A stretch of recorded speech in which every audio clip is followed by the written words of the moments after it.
क्या ये बसंत, इस महीने भी 1,16,000 का ओवर टाइम दे दिया तुमने? सर ओवर टाइम बनता है तो देना पड़ता है।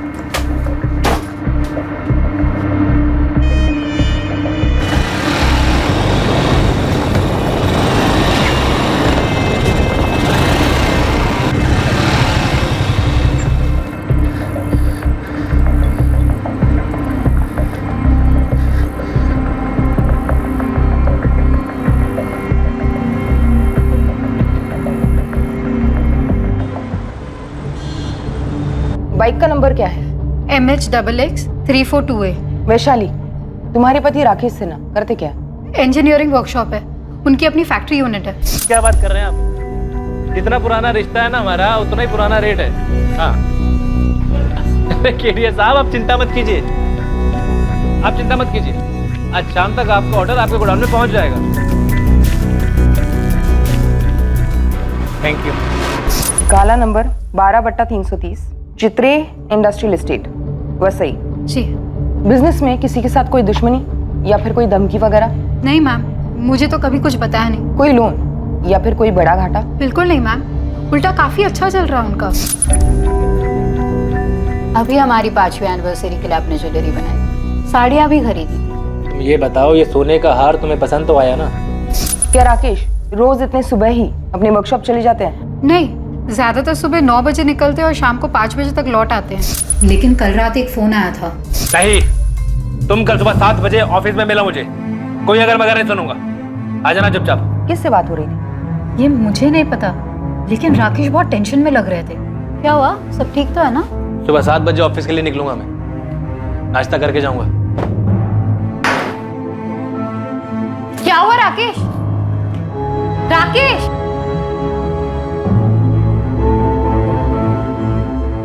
हेलो बॉबी, राकेश कहाँ है? हेलो असलम भाई, राकेश है वहाँ? राजू, तेरे राकेश साहब से बात करा जरा। शैलेश, राकेश का फोन ऑफ है क्या? सब कह रहे थे कि उस दिन राकेश वर्कशॉप आए ही नहीं। ऐसा पहले कभी नहीं हुआ मैम। देखिए, हमने ऐसे भी केसेस देखे जहाँ पर इंसान काम से बाहर चला जाता है, उसका फोन खराब हो जाता है या स्विच ऑफ हो जाता है। अभी तो सिर्फ 9 बजे, शायद देर रात तक लौटा है। हम अपनी तरफ से काम शुरू करें, कुछ खबर मिलती है आपको बता देंगे। Okay ma'am. सर, राकेश की CDR मंगवाई है और उसके बाइक के लिए लुकआउट जारी किया है। अपहरण? उसकी वाइफ कह रही थी सब अच्छा चल रहा है, ज्वेलरी पे ज्वेलरी खरीदी जा रही थी। और छोटे व्यापारियों का किडनैपिंग का सीजन भी चल रहा है इस वक्त। लेकिन सर, जनरली ऐसे केसेस में किडनैपिंग के तुरंत बाद फिरौती का कॉल आता है। शायद अब आ जाए। स्वाति, राकेश का लैंडलाइन नंबर टैप करो और उसके घर पे सर्वेलेंस लगा दो। सर। नंबर 2, हत्या। कोई पुरानी दुश्मनी या कोई पुराना प्यार? फरार? जर जोरू जमीन का कोई मसला होगा, शायद ये किसी से भाग रहा हो, या इसी ने किसी को मार डाला हो और फिर फरार हो गया हो। देखो, किसी भी सूरत में मुझे कॉल मत करना। हाँ हाँ, अब तुम निकलो वरना गाड़ी छूट जाएगी। हो सकता है वाइफ भी राकेश के भागने में शामिल हो और हमारे सामने एक्टिंग कर रही हो। इस वैशाली की भी हिस्ट्री निकाल। आत्महत्या? लेकिन सर, कोई हिंट नहीं छोड़ा है, ना कोई मैसेज और ना ही कोई लेटर। शायद जोश में आकर एकदम से कर बैठा हो।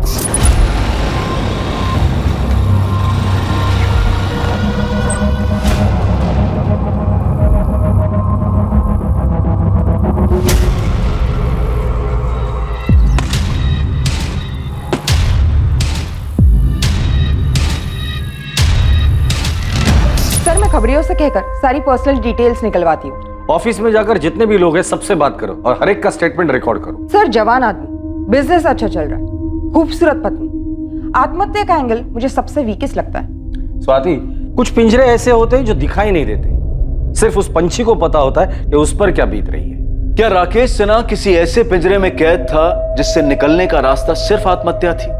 और क्या सिर्फ राकेश पिंजरे में कैद था या और भी लोग थे जो अपने अपने पिंजरों में तड़प रहे थे?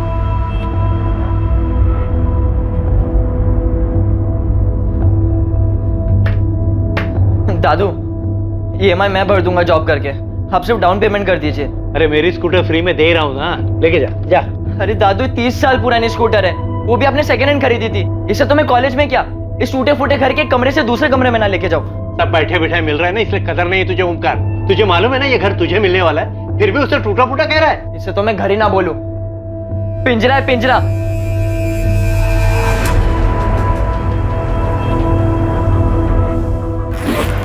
लेकिन सुमित, बिना नौकरी में मुंबई में क्या करोगे? सांस लेंगे अम्मा, यहाँ पटना में दम घुटता है हमारा।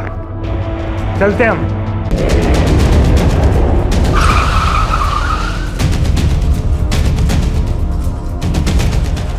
मैडम मैं राकेश सिन्हा का मैनेजर हूँ। मैम मेरा नाम बॉबी पिंटू है। ये राजू माने, शैलेश कोटियान और असलम दलवाई, ये हमारे परमानेंट वर्कर्स हैं। बाकी कुछ कारीगर हैं जो डेली वेजेस पे काम करते हैं, और ड्राइवर वगैरह तो कॉन्ट्रैक्ट पे हैं। आपका परमानेंट स्टाफ इतना ही है? नहीं मैम, हमारे अकाउंटेंट है वसंत प्रधान जी, जो आज आए नहीं है। क्यों? उनका मैसेज आया था, उनकी तबीयत खराब है। और कल आप में से किसी ने भी आपके बॉस राकेश सिन्हा को नहीं देखा? नहीं मैम। ठीक है, अब सभी लोग अपना नाम, घर का पता और नंबर इस हवलदार साहब के पास लिखवाएंगे। बॉबी, क्या कोई माजरा था? राकेश घर से टेंशन में निकला था। मैम घर का कुछ हो तो पता नहीं, बाकी बॉस को ऑफिस में कुछ कॉस्ट कंट्रोल को लेके परेशानी थी। 2-3 महीने से कुछ ओवर टाइम का इशू था। बाकी ये सब तो हर कारखाने में होता है। मैडम राजू माने कुछ कह रहा है। हाँ बोलो। कल जब मैं काम पे आ रहा था ना, तो हमारे अकाउंटेंट साहब दिखे थे मुझे। उनकी तबीयत तो बिल्कुल ठीक थी, लेकिन बहुत ज्यादा गुस्से में और परेशान लग रहे थे। और प्रधान साहब, क्या हालचाल? ये ऑफिस जाने के बजाय यहाँ का बैठे हो आप? अरे बाहर में क्या ऑफिस? क्या हुआ? नौकरी छोड़ दी मैंने। अभी जो होगा वो देखा जाएगा। देखो भाई प्रधान साहब, ये एकदम अचानक से क्या हुआ? क्या बात है, क्या हुआ? एक बात सुन ले, दूसरों का खून चूसे बगैर कोई अमीर नहीं बन सकता, कोई नहीं बन सकता। ये बात तूने मुझे पहले क्यों नहीं बताई? सर मुझे लगा कि ऐसे टेंशन में बोला होगा, और वैसे भी उन्हें बीपी की तकलीफ है। बॉबी, ये वसंत प्रधान रहते का है? कुछ पता चला मेरे पति का? अभी तक तो नहीं, लेकिन हम लोग यही पता करने में लगे हुए हैं। हम आपके लैंडलाइन की टेपिंग के लिए आए हैं। अगर किडनैपिंग हुई है तो फिरौती के लिए कॉल कभी भी आ सकता है। अंदर आ जाए हम लोग। जी जी आइए।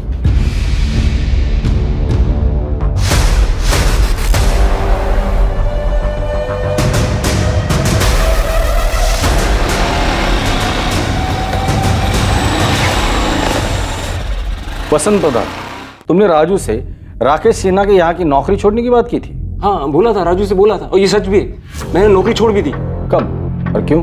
परसों रात को मेरी तबीयत सच में डाउन थी, बीपी हाई था, तो रात को राकेश सर का फोन आया था। राकेश सर, मैं कल छुट्टी लेना चाहता हूँ, मेरी तबीयत ठीक नहीं है। नहीं, तुम कल सुबह 7 बजे ऑफिस में मिलो मुझे। आ जाना चुपचाप। सर मैं दूसरे दिन यानी कल सुबह 6:55 को ही मैं जब ऑफिस पहुंचा, राकेश सर पहले ही आ चुके थे, और मुझे पहले से ही मालूम था कि उन्हें किस बात का गुस्सा था। कितना कट मिलता है तुझे? क्या कह रहे हैं सर आप? बरो मत। तुमने मुझसे इंक्रीमेंट मांगा था, मैंने कहा था दिवाली तक रुक जाओ बस, लेकिन नहीं। ऐसे पैसे कमाओगे तुम? कोई वर्कर आधा घंटा एक्स्ट्रा काम करता है तो उसकी आधी शिफ्ट का ओवर टाइम लगा दोगे? कितना कट मिलता है तुम्हें ओवर टाइम का आधा? अरे सर, अगर मैं चोरी चपाटी घपलेबाजी करता ना, तो आज आपके जैसा ऐसा फैक्ट्री का मालिक बन गया होता। मतलब क्या तेरा? मैं फ्रॉड करता हूँ? अरे खून चूसते हो तुम गरीबों का। अकाउंट संभालता है ना तुम, खुद ही अपना हिसाब क्लियर कर, कल से आने की जरूरत नहीं। आउट। हाँ ठीक है, जा रहा हूँ। वैसे भी मैं नहीं आने वाला था राकेश सिन्हा। आउट। अरे जा रहा हूँ। क्या किया राकेश के साथ? मैं राकेश के साथ क्या करूंगा? और उसके साथ कुछ हुआ नहीं है। साले ने मार्केट से बिजनेस के नाम पे पैसा उठाया होगा, खर्च दिया होगा कहीं, या कहीं लगा दिया होगा, और अब फरार हो गया।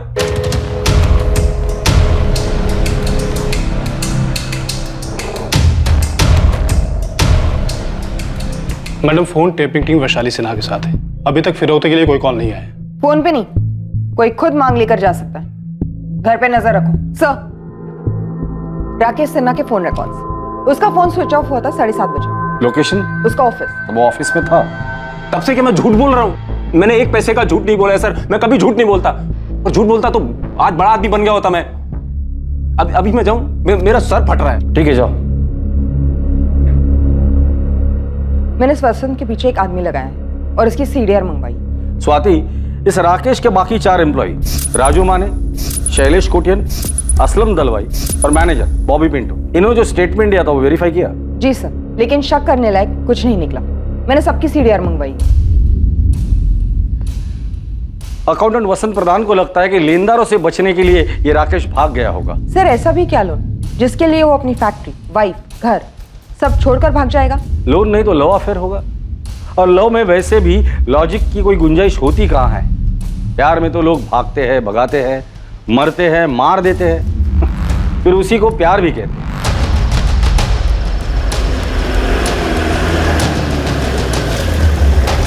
सर, वो अपना रूम।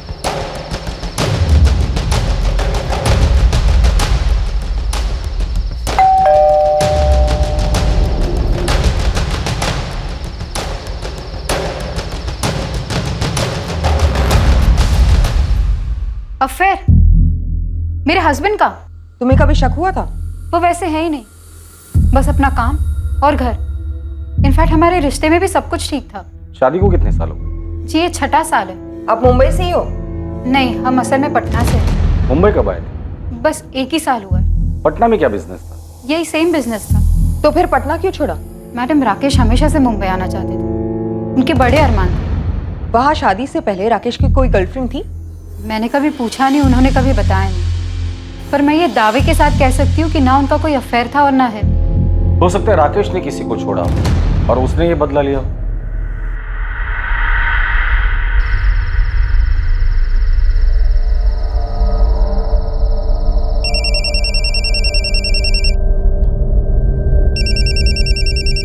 उठाए मैडम और उसे बातों में लगा के रखिए।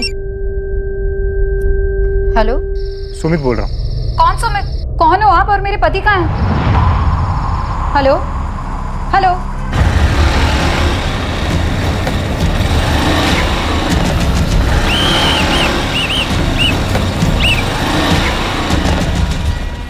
हेलमेट निकालो, लाइसेंस दिखा। बाइक किसकी है? मेरे दादू की। अच्छा, दादा के नाम पे मुझे मामा बना रहा है। चल नीचे उतर, चल चाबी निकाल।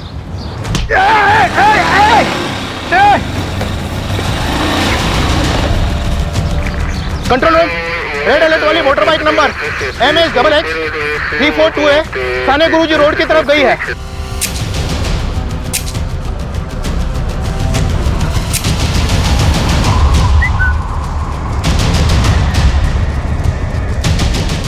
साहब, हमारा ओमकार चोर नहीं है, वो सब कुछ सच सच बता देगा।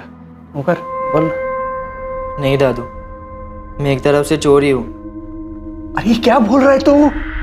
सर, वो बाइक काफ़ी देर से वही के वही खड़ी थी, खाड़ी के पास, और उसमें चाबी भी लगी थी।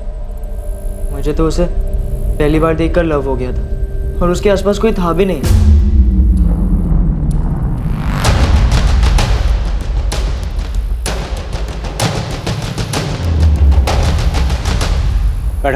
मैडम, मेरे पोते को माफ कर दीजिए, मेरा और कोई सहारा नहीं है। एक्चुअली मैम, मैं 2-3 दिन चलाकर यही छोड़ने वाला था, वापस रख तो नहीं सकता था मैम। Ma'am please, sorry. तो फिर ली क्यों तूने? तू आगे जाके जॉब करके लोन पे बाइक ले सकता था। उसमें टाइम लगता है ना मैम, और मुझे खाई थी। सर को बोल के छोड़ दो ना ma'am, please. Sir. Swati, accountant Vasant का कहना है कि उसके सेठ राकेश ने मार्केट से पैसे उठाए होंगे। मुझे लगता है टेंशन में आके बाइक वहां खड़ी कर यहाँ से कूद गया हो। सर, ड्राइवर्स को काम पे लगा देते। और पटना पुलिस फोन करके पता करो कि इस आदमी की माली हालत क्या थी। हो सकता है 1 साल पहले कर्जदार से बचने के लिए मुंबई शिफ्ट हुआ हो। जी सर, मैं आज ही बात करती हूँ पटना पुलिस से। सर, इस लड़के का क्या करें? माइनर है, सॉरी बोल रहे। दादाजी का इसके अलावा और कोई नहीं है। 17 वर्षीय ओमकार कदम को पुलिस ने वार्निंग देकर और अंडरटेकिंग लेकर जाने दिया, लेकिन केस खत्म होने तक उस पर नजर रखने के ऑर्डर्स भी दिए गए। दूसरी तरफ पटना से राकेश के अतीत से जुड़े कई सुराग मिलने वाले थे, जो कि इस केस की नींव थे। और तीसरी ओर पुलिस के डाइवर्स के हाथ कुछ ऐसा लगने वाला था जो इस केस को एक नई दिशा देने वाला था। लेकिन अहम सवाल अब भी यही था कि क्या राकेश सिन्हा ने वाकई में आत्महत्या की थी?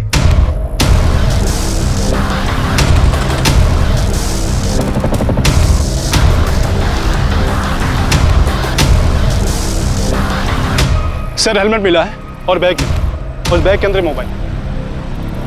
सर, लास्ट बैग होगी, हो सकता है किसी किनारे पर मिल जाए। मुंबई, पालघर और कोकण कोस्टल पुलिस को इन्फॉर्म करो और वैशाली सिन्हा को बुलाकर इन चीजों की शिनाख्त करवा लो।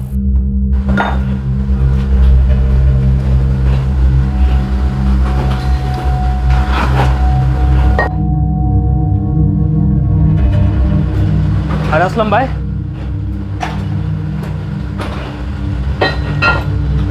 क्या हुआ असलम भाई? आग हो गए।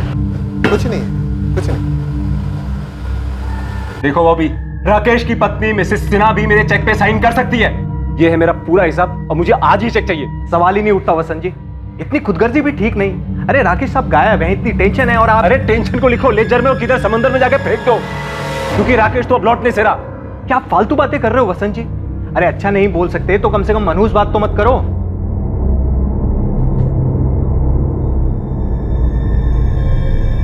क्या हुआ, कुछ कहना चाहता है? ओमकार, मैं तेरे बाप का भी बाप हूं, मुझे मालूम है तू कुछ कहना चाहता है, कुछ छुपा रहा है मुझसे। पुलिस ने बड़ी मुश्किल से माफी दी, बोल क्या बात है? मैं जरा बाहर घूमने जा रहा हूँ, स्कूटर ले जाऊं? हाँ ले जा। देखो ओमकार, तूने गलती की, उसकी माफी भी मिल गई, लेकिन जिंदगी भर ऐसा कोई काम नहीं करना जिसकी वजह से तेरे मरे हुए माँ बाप को ठेस पहुंचे और मेरी सारी मेहनत जाया हो जाए।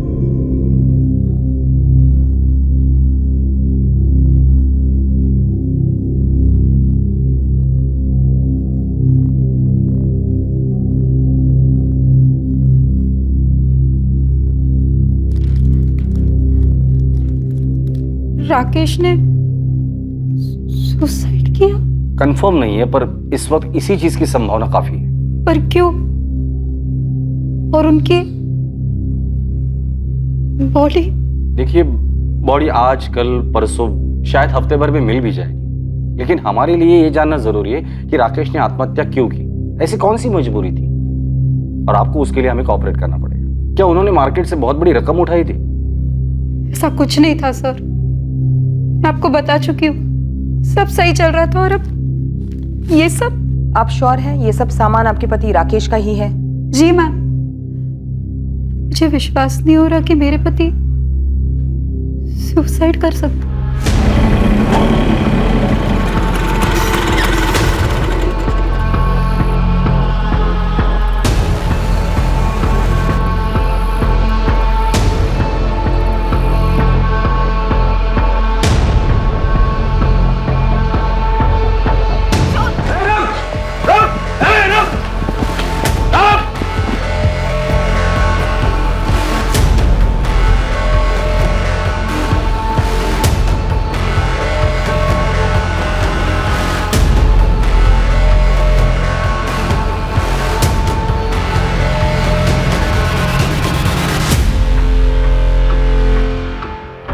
मैनेजर बॉबी, वर्कर्स राजू, शैलेश और असलम और अकाउंटेंट वसंत, सबके सीडीआर आ गए, स्कैन किए गए, लेकिन शक करने लायक कुछ नहीं निकला।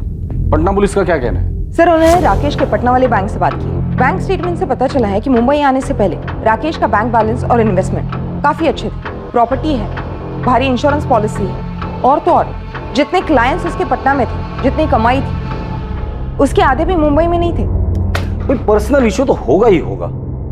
वहां के खबरियों का क्या रिपोर्ट है? अपने माँ बाप का इकलौता बेटा था राकेश, माँ बाप काफी पहले गुजर गए थे और रिलेटिव्स ऐसे कोई था नहीं। पटना में जहां वो रहता था वहां उसका कोई दोस्त पड़ोसी होगा ही होगा। सर, जैसे यहाँ के पड़ोसियों ने बताया, कुछ थे दोनों एक साथ वगैरह, वहां के पड़ोसियों ने भी यही कहा, सिवाय एक बूढ़ी औरत की। ये बताओ, तुम जानना क्यों चाहती हो? ऐसे ही मौसी, मुझे सब पता है, अखबार में भी पढ़ती हूँ। वो राकेश सिन्हा गायब हो गया ना? जब वो दोनों आपके किराएदार थे, राकेश और उसकी पत्नी वैशाली। हाँ, राकेश और वैशाली, उन दोनों के बीच कुछ माजरा था क्या? मतलब अचानक से बसा बसाया घर और बिजनेस छोड़ के मुंबई क्यों चले गए? मुंह छुपाने। मुझे एक अरसे से शक था कि दाल में कुछ काला है। लोग कहते हैं कि बुढ़ापे में आंखें और कान कमजोर हो जाते हैं, लेकिन मेरे साथ तो उल्टा ही हो गया था।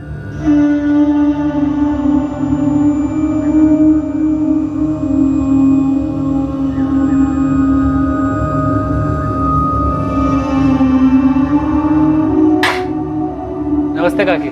जीते रहो बेटा। किराया देने आया था। आओ अंदर आओ। लीजिए काकी, गिन लीजिए। काकी, आपसे एक बात करनी थी मुझे। हमें भी तुमसे एक बात करनी है, लेकिन पहले तुम बोलो। खुद का मकान बनाना चाहता हूँ, सोचा एक बार आपसे पूछ लेता हूँ, क्या आप अपना मकान हमें बेचेंगे? बेटा, तुम मेरा मकान खरीदना चाहते हो, लेकिन तुम्हारा घर बिक चुका है। क्या? तुम्हारे घर में आग लगी हुई है। पहले जाके उसे बुझाओ। मैं जानती हूँ कि तुम्हें सब कुछ पता है, लेकिन तुम चुप हो। मैं भी सब कुछ जानती हूँ, लेकिन तुम्हारी भलाई के लिए मैं भी चुप हूँ। लेकिन जानते हो, जब ये सारी बात मोहल्ले में लोगों को पता चलेगी तो क्या होगा? उस लड़के का तो कुछ नहीं जाएगा, वो तो भाग जाएगा, लेकिन मुंह तुम्हारा काला होगा।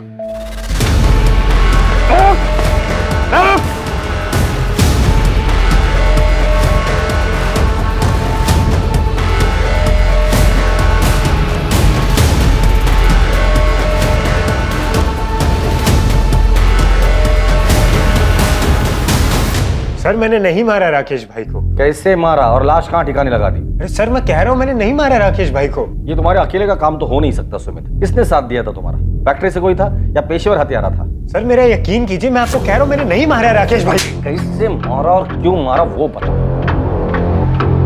हाँ, अफेयर हुआ था सुमित के साथ। हुआ था या अभी भी चल रहा है? तुमने और सुमित ने मिलकर राकेश को ठिकाने लगा दिया? नहीं मैम, मैं तो सुमित को पूरी तरह से भुला चुकी थी। पटना में बैठे मैं विशाली को बुला नहीं पा रहा था, दम घुट रहा था मेरा। ऐसा लग रहा था जैसे किसी ने मुझे पिंजरे में बंद कर दिया। मिले कैसे थे उससे और राकेश को कैसे जाना? मैं वो पटना वाली फैक्ट्री में उनका असिस्टेंट था। प्रणाम भाभी। तो भैया ने फाइल मंगाई है इनकम टैक्स पर। अंदर आओ। कोई मेहमान आ रहे? सिर्फ तुम्हारे लिए बनाए हैं।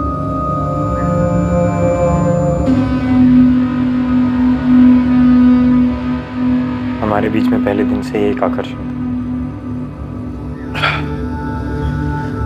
मेरे साथ भाग चलोगे? कहाँ? जॉगिंग? आजाद करो मुझे इस पिंजरे से। कौन सा पिंजरा? अरे सब कुछ तो है तुम्हारे पास। सब कुछ होकर भी मेरे पास कुछ नहीं था, पर मुझे पता था कि सुमित ये बात कभी नहीं समझेगा। वो अफेयर बस जरूरत से निकली, मेरी ये गलती थी। ऐसे क्या जरूरत आ पड़ी कि तुमने अफेयर किया? क्या था ये पिंजरा?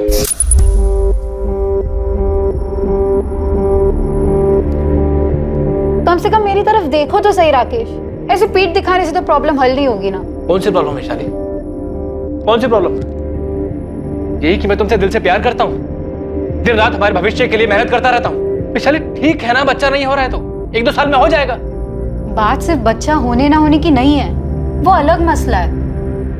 मसला है इस बेडरूम का, जो तुम्हारी और मेरी दोनों की खुशी के लिए बना है। 4 साल से कह रही हो राकेश, डॉक्टर के पास चलते बात करते हैं किसी से। वैशाली तुम्हें क्या बात करनी है किसी डॉक्टर से? क्या कहना है किसी को? यही कि हम दोनों के बीच में संबंध बेहतर कैसे कर सकते हैं, कैसे खुश रह सकते हैं, एक दूसरे को सैटिस्फाई कैसे कर सकते हैं। वैशाली मैं सेटिस्फाई हूँ, तुम्हें क्या चाहिए मुझे समझ में नहीं आ रहा है। तुम हमारी प्राइवेट जिंदगी की दुनिया में नुमाइश क्यों करना चाहती हो?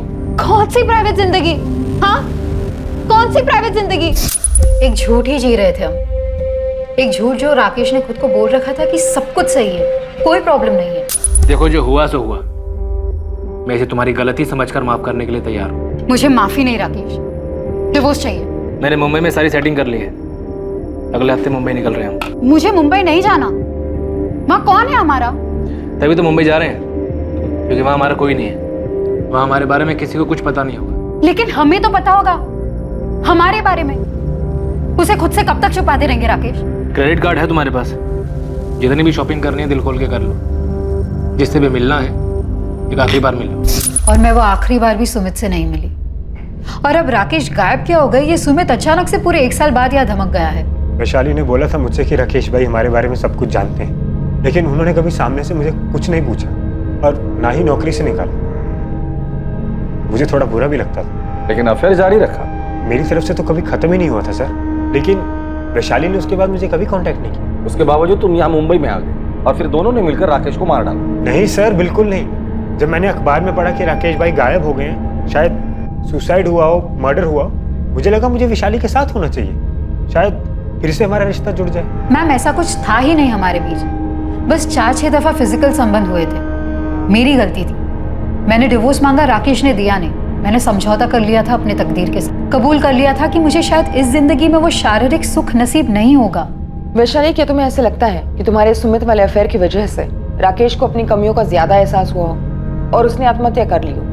अगर ऐसा होता तो वो कभी तो जताते, कुछ तो बोलते, पर ऐसा कभी नहीं हुआ और वो आत्महत्या करने वाले आदमी नहीं है। तो फिर सुमित ने राकेश का कत्ल कर दिया हो? माना मैं उसके लिए यहाँ चला आया, उसे कभी बुला नहीं पाया, लेकिन मैं इतना गया गुजरा इंसान भी नहीं हूँ कि किसी का कत्ल करने का सोचूं।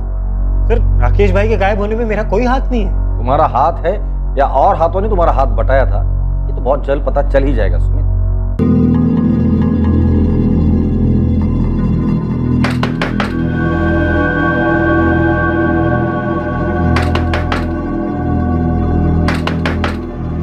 ओमकार, ओमकार, क्या हुआ? इतना वक्त क्यों लगा दरवाजा खोलने में? अरे पसीना क्यों आया? वो एक्सरसाइज कर रहा था ना, मैंने खाना गर्म करके खा लिया है। दोस्तों से मिल के आता जरा। इस वक्त? हाँ, वो कल टेस्ट है ना, तो तैयारी करनी है।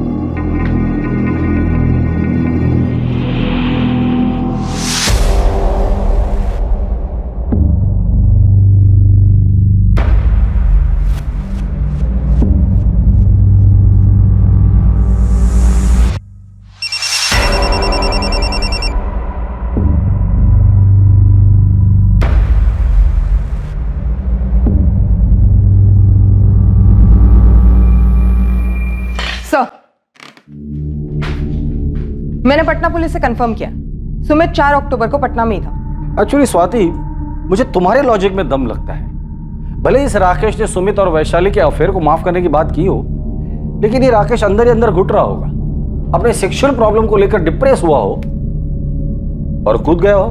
सर, दरअसल मैं अपनी थियरी को डाउट कर रही हूँ। मैं सोच रही थी कि शायद ये वैशाली झूठ बोल रही हो, वैशाली और सुमित ने मिलकर ही राकेश को मार डाला हो, इसलिए मैंने दोनों की सीडीआर मंगवाई है। शायद ये सुमित ने पटना से ही कत्ल करवाया होगा। सर वो लड़का आया है, बाइक चोर ओमकार कदम। किसका नैपकिन है ये? मेरा है सर। इस पर खून किसका है और ये हमें क्यों दिखा रहे हो? वो मैंने आप लोग को बाइक के बारे में पूरी बात नहीं बताई थी, एक बात छुपाई थी।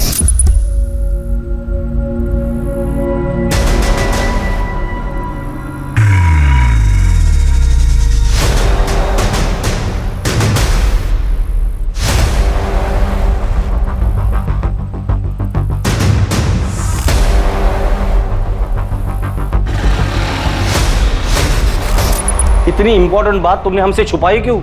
वो मुझे लगा कि आप लोग मुझ पर शक करेंगे। तो अब तुम्हें अचानक ऐसे क्यों लगा कि हम तुम पर शक नहीं करेंगे? आप लोग ने मुझ पर भरोसा किया, मुझे जाने दिया, और दादू भी बोले कि मुझे आप लोग ने एक चांस दिया है, इसलिए मुझे लगा इससे आपकी हेल्प हो जाएगी। शायद उस आदमी ने सुसाइड नहीं किया हो, उसका मर्डर हुआ। हेलो, हाँ कामरी, तुरंत सर्च पार्टी भेजो। ओमकार, तुम जरा बाहर बैठो। जी सर, राकेश का लोडर असलम दलवाई आज दिन भर से घर से नहीं निकला, और जब नजर रखने वाले बंदे दरवाजा तोड़कर अंदर गए तो घर पे कोई नहीं था और पीछे की खिड़की खुली थी।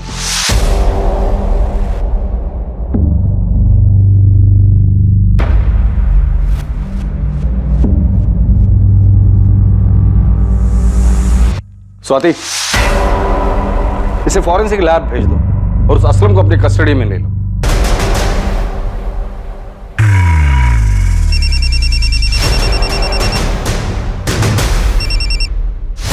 क्या है वसंत जी? अरे मुझे मेरे पैसे कब मिल रहे हैं? ये लगभग साबित हो चुका था कि राकेश सिन्हा का कत्ल किया गया था, लेकिन यह कत्ल किया क्यों गया, इसके पीछे का मकसद क्या था, इसके पीछे आखिर था कौन? इन सवालों के जवाब मिलने अभी बाकी थे। इस कत्ल की हकीकत सामने आने के लिए असलम दलवाई का हाथ लगना जरूरी था। असलम भाई? नहीं मैडम, एकदम गाय आदमी है, वो क्यों सर का मर्डर करेगा? और असलम भाई का कभी किसी के साथ पंगा नहीं हुआ है मैडम, जरूर आपको कोई गलतफहमी हुई। तो फिर ये असलम फरार क्यों हुआ? फोन भी स्विच ऑफ है, उसे पता चल गया था कि हम उस तक बहुत जल्द पहुंचने वाले, इसलिए मौका देखते ही भाग गया। कोई ऐसी जगह पता है जहां वो छुप सकता है? हाँ, उसके गांव का एड्रेस है हमारे पास। हमने पता किया, वो वहां नहीं है।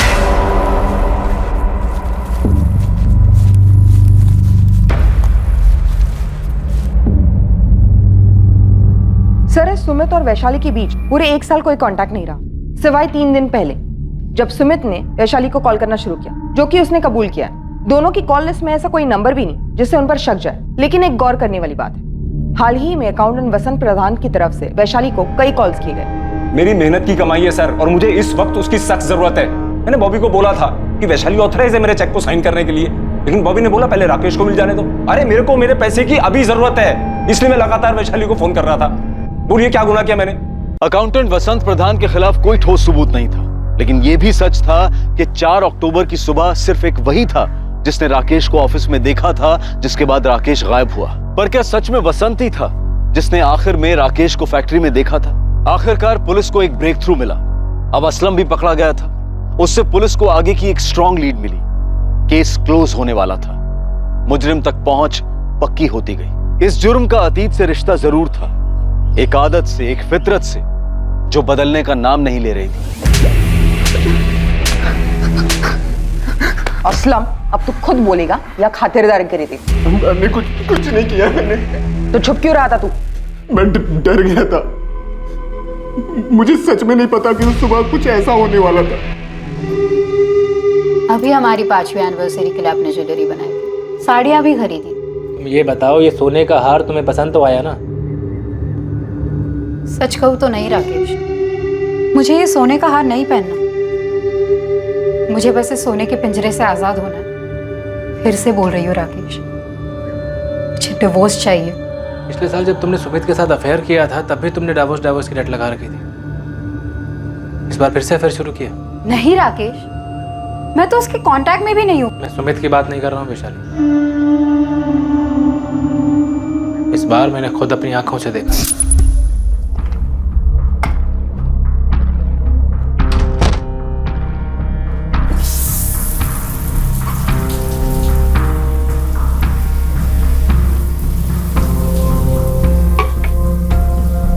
वैशाली, मैं बॉम्बे साइड जा रहा हूँ। 2 पार्टीज की मीटिंग है, देर रात लौटूंगा। ठीक है।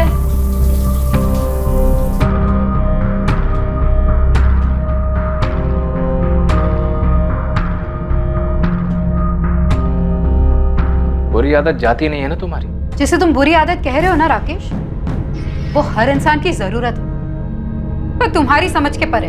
सब समझते, पर तुम ये नहीं समझते हो कि आदमी बस एक खुशी नहीं दे पा रहा तुम्हें, बदले में हर तरह की खुशियां देता है तुम्हें। तुम्हारे नाम की एफडी, जमीन, कंपनी में पार्टनरशिप, हर तरफ तुम्हारा नाम लिखवाता हूं मैं। साड़ियां लेके देता हूं, जेवर लेके देता हूं, सब तो लेके देता हूं तुम्हें, लेकिन नहीं, तुम्हें तो बस जानवर की तरह बिस्तर। एक बात बताओ, अगर तुम्हें भूख लगी हो और मैं तुम्हारे लिए गाना गाऊं तो, या घर सजाओ तो, या खुद सज सज कर तुम्हारे पैर दबाओ तो, इससे तुम्हारी पेट की भूख मिटेगी? विशाली, दुनिया में से कई जोड़े हैं जो बिना एक दूसरे के साथ शारीरिक संबंध बनाए खुश रहते हैं। उन लाखों जोड़ों ने आके तुम्हें खुद बताया या तुम गए थे उनके बेडरूम्स में देखने? विशाली, मैं दूसरी बार भी तुम्हें माफ करने की। प्लीज प्लीज, माफी शब्द का इस्तेमाल भी मत करना तुम। और एक बात और सुन लो, ये जो बार बार तुम जेवर साड़ी की बातें करते हो ना, इससे मुझे घिन आती है। इसलिए नहीं कि तुम इन सबसे मेरी बेडरूम की नाखुशी को खरीदना चाहते हो, बल्कि इसलिए क्योंकि ये अपने आप में भद्दे है, मेरी पसंद के नहीं है, जरा भी नहीं। तुम सब कुछ सिर्फ और सिर्फ अपनी पसंद से लाते हो। कभी मेरी पसंद नापसंद जाने की कोशिश की तुमने? बस अपने लोगों में अपना नाम रोशन करवाना चाहते हो। समाज में भले ही लोग तुम्हें किसी हीरो का खिताब देते होंगे, लेकिन मेरे लिए तुम सिर्फ एक जीरो हो। मैं तुम्हारे नाम के आगे से सारे जीरो काट देता हूं। एक तमड़ी भी नहीं दूंगा तुम्हें। इंश्योरेंस से लेकर प्रॉपर्टी से लेकर हर जगह से तुम्हारा नाम मिटा देता हूं। फिर तलाक दूंगा तुम्हें, उसके बाद ये वीडियो ऑनलाइन डाल दूंगा ताकि हर कोई इसका मजा ले पाए। तुम्हारे माँ बाबा, भाई बहन सब, और तुम्हारे प्रेमी की पत्नी, सबकी फैमिली, सबके सब। कुछ दिनों तक राकेश और वैशाली के बीच भारी तनाव रहा। नहीं, तुम कल सुबह 7 बजे ऑफिस में मिला मुझे। कोई अगर वगैरह नहीं सुनूंगा। क्या हुआ? सब ठीक तो है ना? सुबह 7 बजे ऑफिस के लिए निकलूंगा मैं। और आखिरकार वो दिन आ ही गया जब इस साजिश को अंजाम दिया जाने वाला था।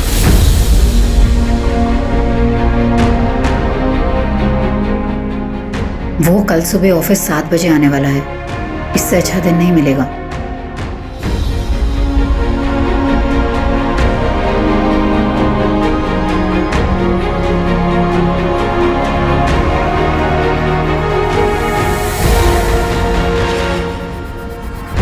निकल गया।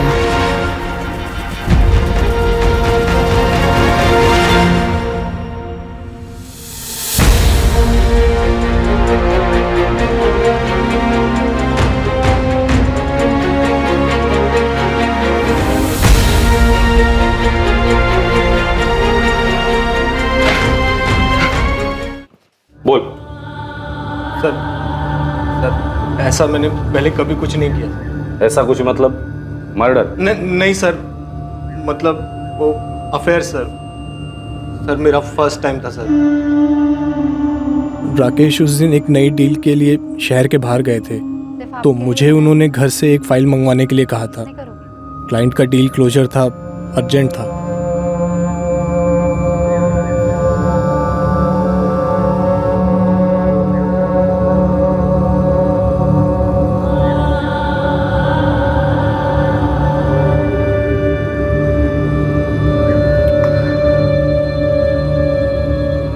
उसे पता चल गया बॉबी।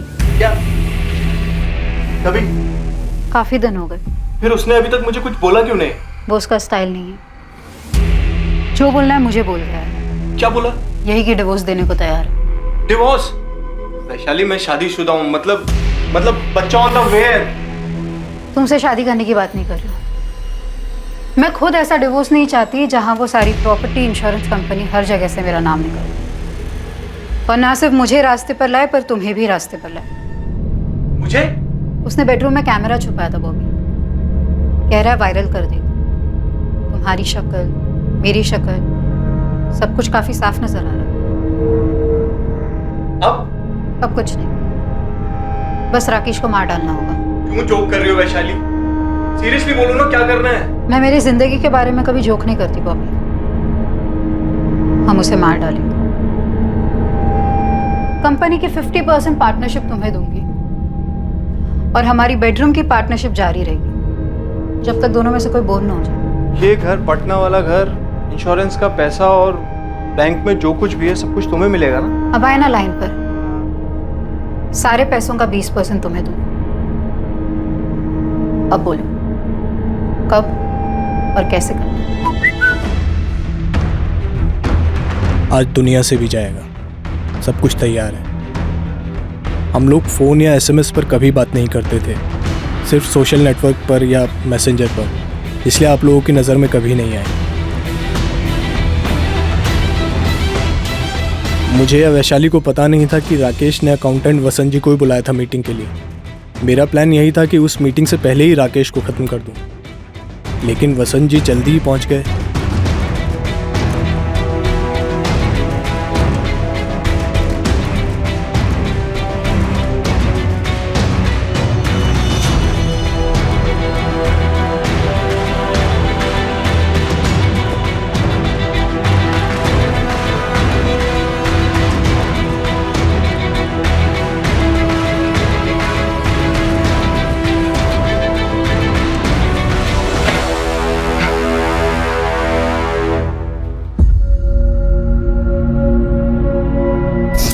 मुझे राकेश सर ने खुद एक रात पहले फोन किया था। किस बारे में? जी सर। असलम, कल 7:30 बजे आ जाना ऑफिस। जी सर वो किस लिए सर? हमारा काम बढ़ाने का सोच रहा हूँ। पूरा गाला मैनेज कर सकोगे बतौर मैनेजर? जी सर, आराम से सर। इसलिए गया था मैं वहां, कितने अरमान लेकर, और क्या देखता हूं, और क्या किया मैंने, इतना बड़ा गुनाह। सुन, राकेश सर की बॉडी को ठिकाने लगाना है और एक खून भी साफ करना है। देख, ये कांड शांत होने तक किसी को कुछ नहीं पता, ठीक है? जैसे ये कांड शांत हो जाएगा ना, मैं तेरे को मैनेजर बनाऊंगा, पक्का। चला।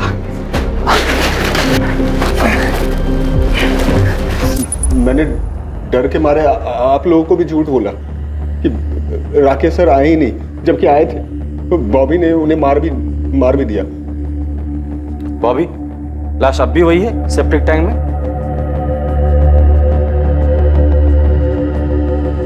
बैग, मोबाइल और हेलमेट नदी में किसने फेंका?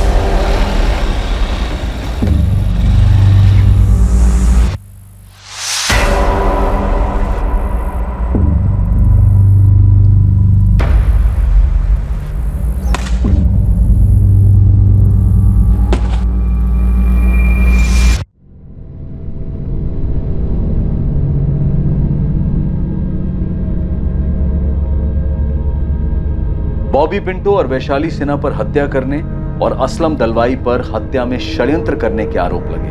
उनके खिलाफ चार्जशीट फाइल हो चुकी। एक बंधन से मुक्त होने के लिए हत्या का सहारा लेने वाली वैशाली सिन्हा अब अपने जुर्म के पिंजरे में हमेशा के लिए कैद होकर रह गई। इस केस में सभी शामिल लोग पीड़ित आरोपी संदिग्धों ने अपने आप को एक पिंजरे में जकड़ा हुआ पाया, पर यह पिंजरा हकीकत नहीं थी। सच तो यह था कि यह पिंजरा दरअसल इन्हीं सब का एक मानसिक दृष्टिकोण था, एक सोच थी जिसे वो बदल नहीं पाए, उसके शिकंजे से निकल नहीं पाए। आरोपी वैशाली की शारीरिक संतुष्टि की याचना बिल्कुल जायज शिकायत थी। हर इंसान को अपने तरीके से जीने का पूरा हक है, पर उसने अफेयर से राहत पाने की कोशिश की और फिर अपने पति की हत्या को अपने पिंजरे की चाबी बनाया। और वजह सिर्फ यही नहीं थी, वैशाली रिहाई के साथ सोने का पिंजरा भी चाहती थी, और वो पिंजरा था राकेश की संपत्ति। और इसी के कारण वैशाली के साथ किसी भी किस्म की नैतिक सहानुभूति रखने की कोई गुंजाइश नहीं बनती।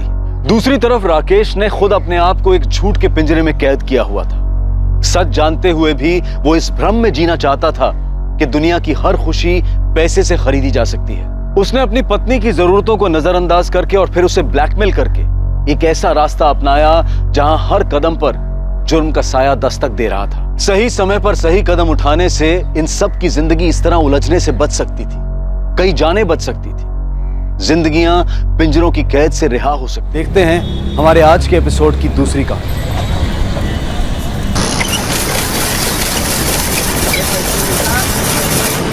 अभी मजा आएगा ना, अपन खाएंगे तो, है ना? यम्मी यम्मी गोला।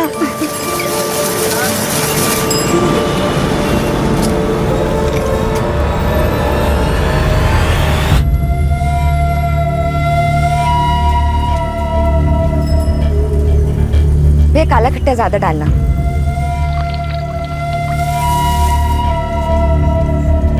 ये लो बेटा आपका काला खट्टा गोला। Thank you. कितना हो भैया? 40 रुपये मैडम। भैया 40 छुट्टे तो नहीं है, ये लो। छुट्टा किधर से मिलेगा? भैया नहीं है ना, देखो ना आपके पास होगा। लाओ देखता हूँ। हाँ देखो।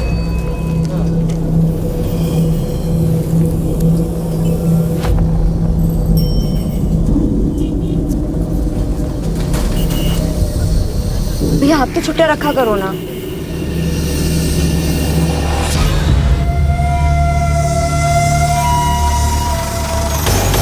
बालून वाले अंकल रुको।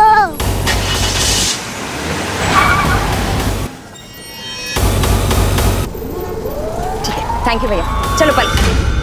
पलक पलक।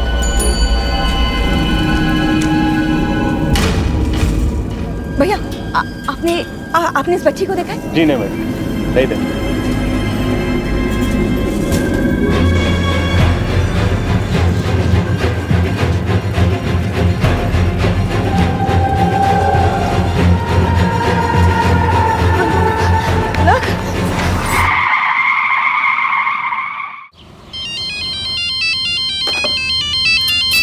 दीदी कहाँ हैं आप लोग? खाना तैयार है। सुनंदा पलक मिल नहीं रही है। क्या? पलक मिल नहीं रही? दीदी पलक कहाँ है? अभी तो मेरे साथ थी, पर पता नहीं कहाँ चली गई है वो। सुनंदा क्या हुआ पलक को? किधर है पलक?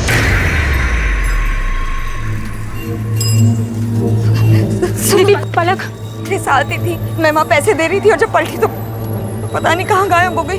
मेरी बच्ची वरुण, मेरी बच्ची कहाँ खो गई है? वरुण कुछ नहीं होगा, मिल जाएगी। सुनंदा संभालो अपने आप को, मिल जाएगी पलक। वरुण मैं पूरी मार्केट देख चुकी हूँ, पलक कहीं नहीं है। पूरा मार्केट देख लिया आप? मुझे लग रहा है हमें पुलिस के पास जाना चाहिए। पुलिस? वरुण मेरी पलक के साथ कुछ होगा तो नहीं ना? कुछ नहीं होगा, पलक मिल जाएगी।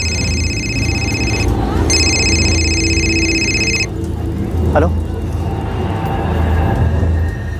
क्या? पलक मेरे बच्चे कहाँ चली गई तू? हाँ बस बस बस, रोना नहीं रोना नहीं, रोना नहीं। थैंक यू दोस्त, फोन करके बताने के लिए। कौन छोड़ के गया पलक को? पता नहीं साहब, अरे ड्यूटी करके आ जाएंगे। गाड़ी में कौन था? नहीं देख पाया साहब। पलक अभी ठीक ठाक वापस आ गई ना, यही बहुत है। पलक बेटा कौन छोड़ के गया आपको यहाँ पे? देखा आपने? गाड़ी में कौन था? कुछ तो देखा होगा आपने। वरुण प्लीज अभी रहने दो ना, पलक कितनी डरी हुई है ये। हाँ दीदी, और सिर्फ आपकी वजह से हुआ है। आप इतनी केयरलेस कैसे हो सकती है? पलक सिर्फ 6 साल की, कितना डर गई है वो, समझ रहे हैं आप? और आपको क्या लगा कि माँ बनना इतना आसान है? हर वक्त बच्चे पर ध्यान देना पड़ता है। आप पलक को गोद लेने वाली थी ना, सिर्फ बच्चा चाहने से कोई माँ नहीं बन जाता। सुनंदा क्या बोले चले जा रही हो? चलो पलक को लेके घर चलो।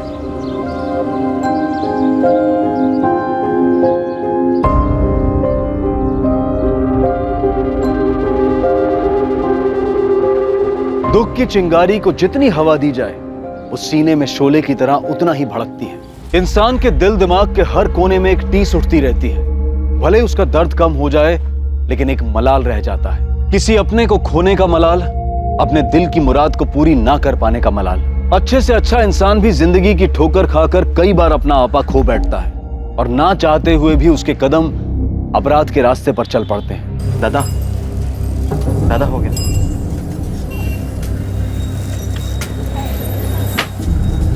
दादा मैं निकलूं, वो क्लास के लिए लेट हो रहा है मुझे। अरुण, ये तूने हिसाब किया है? सब गलत है। तेरे से एक सिंपल सा काम नहीं होता क्या? सॉरी दादा, मैं वापस आके दोबारा कर दूंगा। अभी क्लास जाने के लिए थोड़ा लेट हो रहा है। क्लास सब दिखाई दे रहा है। तू कितना पढ़ाई कर रहा है कोचिंग में। पढ़ाई के नाम पे सिर्फ तेरे ऊपर पैसे बर्बाद हो रहे हैं और कुछ नहीं। कहीं जाने की जरूरत नहीं है।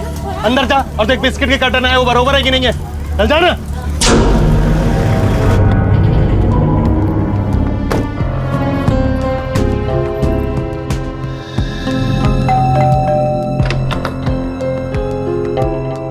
तुम अभी रिपोर्ट्स में जितनी भी मिस्टेक्स है I want you to rectify right now, okay? तुम्हें पता है मीटिंग कितनी इंपॉर्टेंट। हाँ मैं आता हूँ 1 आध घंटे में। क्या हुआ? काम का बहुत प्रेशर है। कुछ नहीं हो कल की मीटिंग के बारे में। तुम बताओ क्या हुआ? फोन पर इतनी अपसेट क्यों साउंड कर रही थी? पलक, पलक, आप पलक को गोद लेने वाली थी ना? सिर्फ बच्चा चाहने से कोई मां नहीं बन जाता। नहीं कुछ नहीं आनंद। शगुन कुछ तो हुआ है और तुम बताओ क्या हुआ था? वो आज मैं मार्केट गई थी ना तो वहां थोड़ी प्रॉब्लम।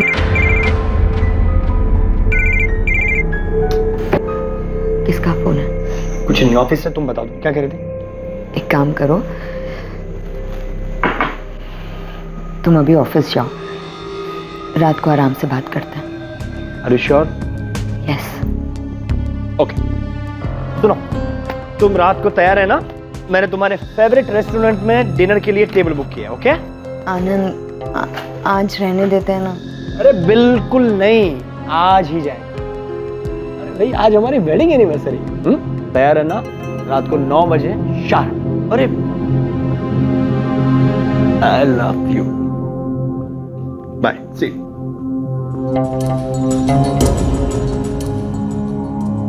अरे आनंद, अरे तुम बार बार क्यों फोन कर रही हो? शगुन के साथ में था। ठीक है मैं आता हूँ।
शगुन, शगुन, तुम यहाँ क्या कर रही हो? बस देखने आई थी कि ऑफिस का कितना इंपॉर्टेंट काम कर रहे हो तुम। शगुन, तुम्हें जैसा लग रहा है ऐसा कुछ भी नहीं है। Stop lying Anand, stop it. हमारी एनिवर्सरी वाले दिन तुम यहाँ इसके साथ। शगुन ऐसा कुछ भी नहीं है, वो एक्चुअली मैंने आनंद को। जस्ट शट अप कल्पना, मैं अपने हस्बैंड से बात कर।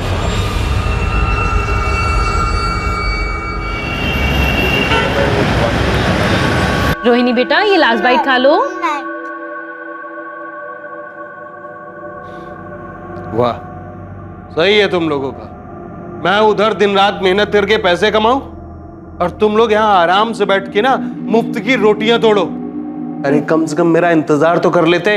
वो रोहिणी के सोने का टाइम हो गया था इसलिए। दीपक शांत हो जा, बैठ, मैं तेरे लिए खाना निकाल कर लाती हूँ। और ये यहाँ साहब के जैसा बैठा रहेगा? तेरे से दुकान में कोई काम तो होता नहीं है, कम से कम घर में कुछ काम कर ले। चल जा, तेरे लिए खाना ले गया, जा। ये घर में भी कौन सा काम का है? घुर क्या रहा है? जा ना, खाना ले गया।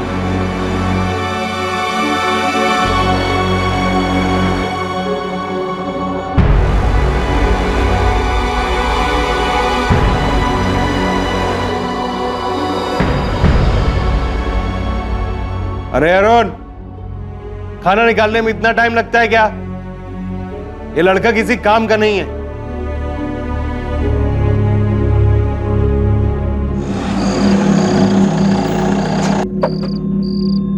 Stop lying, Anand. Stop it.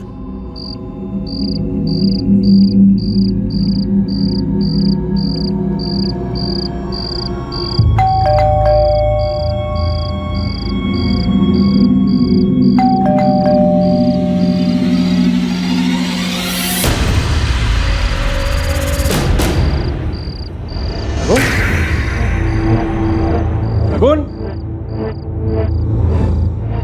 Lights क्यों बंद रखी है?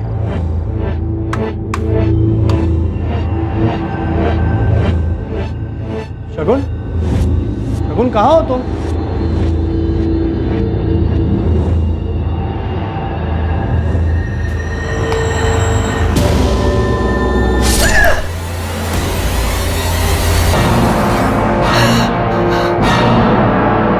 विक्टिम का नाम शगुन कुलकर्णी है, उम्र 32 साल, और यहाँ घर में अपने पति आनंद के साथ ही रहती थी।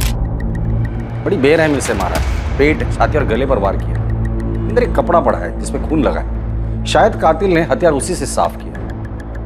घर के अंदर कोई फोर्स एंट्री या स्ट्रगल के निशान? नहीं सर, ऐसा तो कुछ नहीं मिला है। जब विक्टिम का हस्बैंड घर पे आया तो उसने विक्टिम को मरा हुआ पाया। सुरेश, अंदर चेक। मिस्टर आनंद, ये जब हादसा हुआ आपकी बीवी घर पर अकेली थी? हाँ। आपके बच्चे? हमारे बच्चे नहीं है। ये फ्लावर्स मैं लाया था। आज हमारी 10th वेडिंग एनिवर्सरी थी।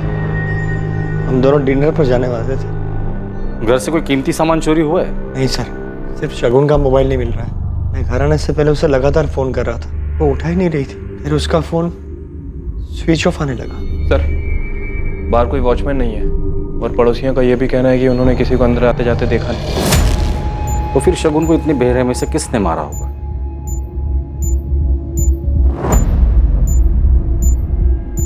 परेशान मत हो गणपत भाऊ, भरोसा रखो मेरे पे। अभी जब साजे में बिजनेस किया है ना तो नुकसान नहीं होगा। भरोसा है मेरे को। चलो चाय बोल। हटो ना बाबू, हटो।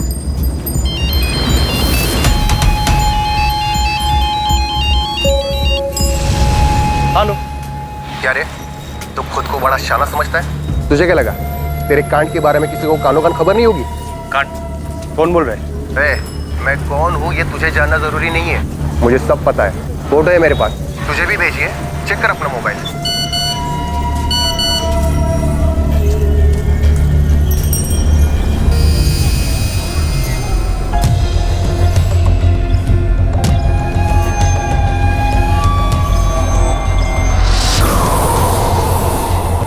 अचानक ये सब क्या हो गया? तेरी चाची को तो अब तक यकीन नहीं आ रहा। पता नहीं शगुन को कोई क्यों। दादा प्लीज संभालिए अपने आप। जीजा जी, ये सब क्या हो गया और कैसे हुआ? वृंदा, मेरी कुछ समझ में ही नहीं आया।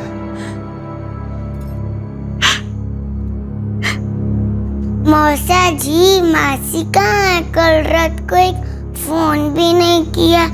मासी गुस्सा है क्या? आई ने डांटा इसीलिए?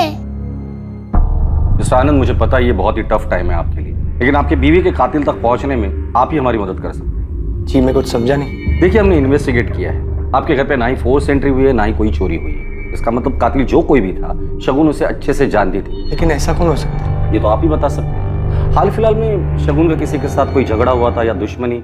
जस्ट शट अप कल्पना, मैं अपने हस्बैंड से बात कर रही हूँ। नहीं सर, वो किसी से झगड़ा करने वालों में से नहीं थी सर, काफी समझदार थी। उसे कोई चोट पहुंचाना क्यों चाहेगा? आपकी किसी के साथ दुश्मनी, कोई झगड़ा? हो सकता है कि आपका गुस्सा आपके बीवी पर निकाला गया हो। नहीं सर, मेरी भी ऐसा किसी के साथ ऐसी कोई दुश्मनी नहीं है। मैं तो एक फाइनेंशियल कंसल्टेंट हूँ, मेरी अपनी एक फर्म है और शगुन मेरी फर्म का अकाउंट घर से ही संभालती थी। कल आप ऑफिस कितने बजे गए? सुबह 11 बजे के करीब। आप ऑफिस से घर कितने बजे आए? रात को 9 बजे के करीब। हाल फिलहाल में शगुन ने आपको कभी कुछ बताया था कि वो अपसेट है या किसी बात का जिक्र किया था? फोन पर इतनी अपसेट क्यों साउंड कर रही थी? कल दोपहर को उसका मूड कुछ अपसेट था। वो कह रहे थे कि मार्केट में कुछ हुआ था। कौन सा मार्केट? मेरे अंदाजे से हमारे घर के पास का LM मार्केट ही होगा। और ये बात शगुन ने आपको फोन पर बताई होगी? जी, फोन पर ही बताई थी। क्या हुआ था मार्केट में? वो तो नहीं बताया सर, लेकिन काफी अपसेट थी। राजू पहन दो ना। अभी नहीं, बाद में देता हूँ मैं। जाओ। राजू पहन दो ना प्लीज। बोला ना बाद में देता हूँ, जा, अभी परेशान मत कर। अरुण दे देना उसे पेन। पर भाभी मैं पढ़ाई कर रहा हूँ, मेरा टेस्ट है। पढ़ के तू कौन सा बड़ा अफसर बन जाएगा? दे देना उसे पेन। क्या हो रहा है? अरुण, तू क्यों फालतू में उसके गुस्से को बढ़ाता है? हाँ, लेके जा। अरे क्या हुआ मेरी गुड़िया? अरे मेरी गुड़िया रानी क्यों रो रही है? आप नहा लीजिए, मैं नाश्ता लगाती हूँ। दुकान पर जाने पे देर हो रही होगी ना? वो आज मैं दुकान नहीं जाऊंगा। सुन अरुण, तू चला जा। लेकिन दादा आज मेरा टेस्ट है, मैं कैसे जा पाऊंगा? जितना बोला उतना सुन। हाँ साहब, ये औरत आई तो थी अपनी बेटी के साथ, बुला लिया और जब तक मैं पैसे देता उतने में ही उनकी बेटी कहीं गुम हो गई। बेटी के साथ? जी साहब। फिर मिली इसकी बेटी? पता नहीं साहब, मैंने देखा नहीं।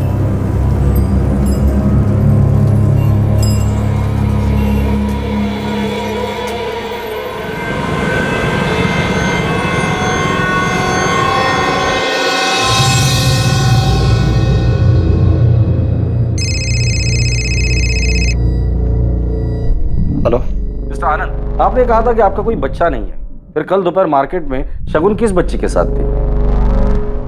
वो पलक होगी, शगुन की बहन सुनंदा की बेटी है पलक। क्या पलक मार्केट में खो गई थी?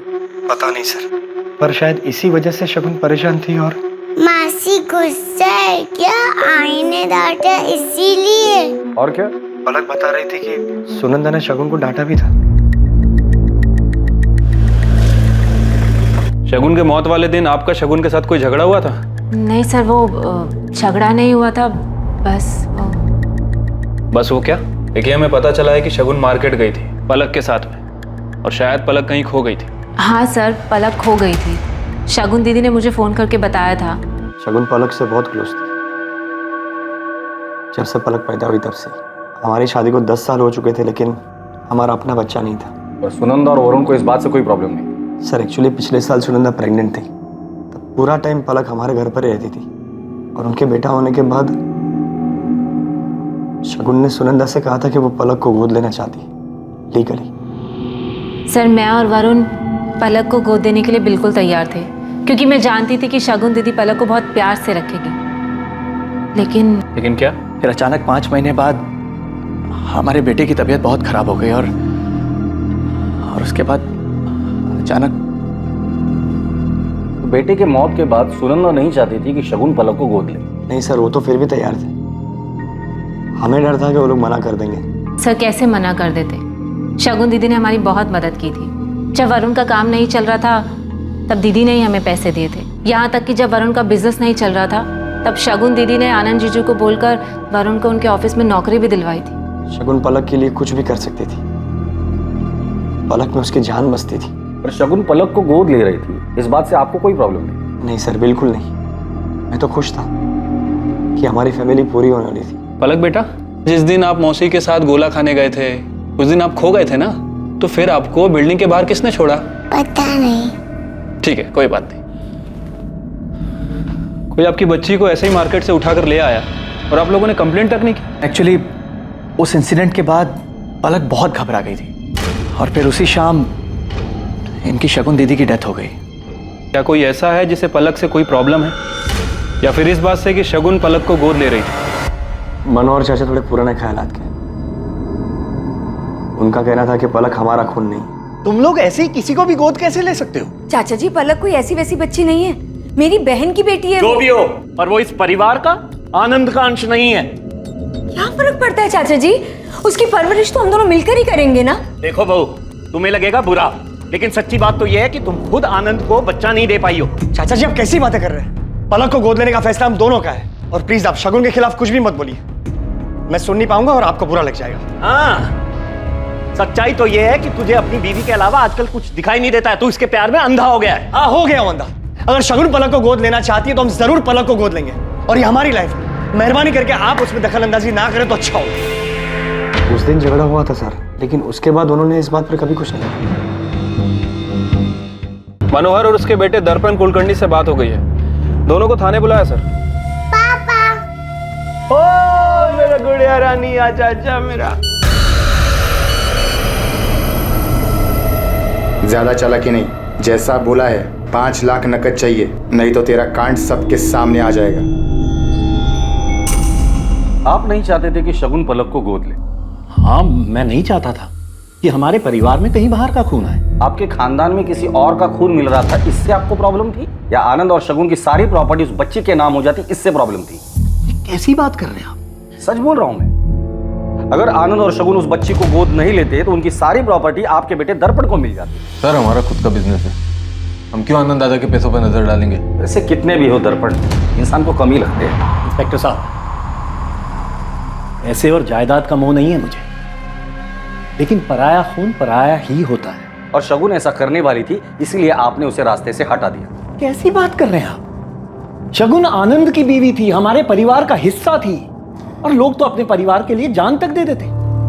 सर, ये आनंद के बिजनेस और प्रॉपर्टी की डिटेल्स हैं। सर, बिजनेस में तो शगुन और आनंद ये दोनों ही 50-50% की पार्टनरशिप पर हैं, लेकिन बाकी की प्रॉपर्टीज, बैंक बैलेंस और एफडी ये सिर्फ शगुन के नाम पर है। जहां पैसा होता है ना, वहां दुश्मन जरूर होते हैं।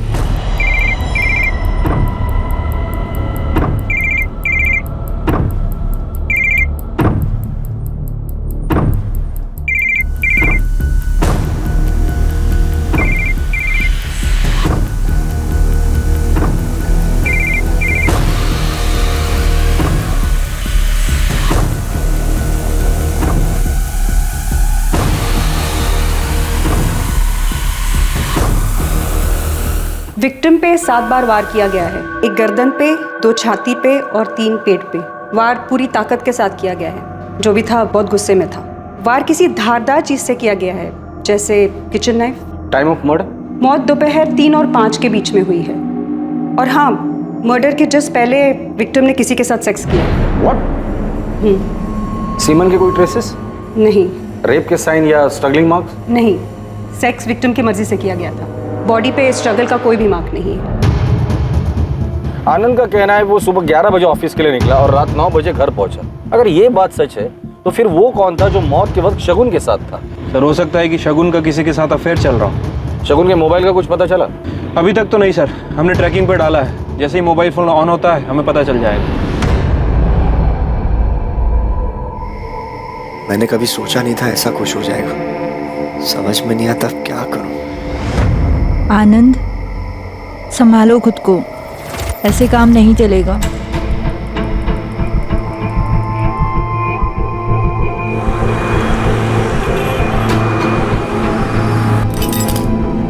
क्या हुआ? इतनी जल्दी? अभी तो मजा आना शुरू हुआ है। दीपक 3 बज गए और टाइम हो गया है। चलो उठो जल्दी। आज मेरा कहीं जाने का मन ही नहीं कर रहा है। मजाक बहुत हो गया, चलो उठो, जल्दी उठो, तैयार हो जाओ। दीपक भाव, दीपक भाव, फोन आ रहा है आपका, फोन तो उठाइए।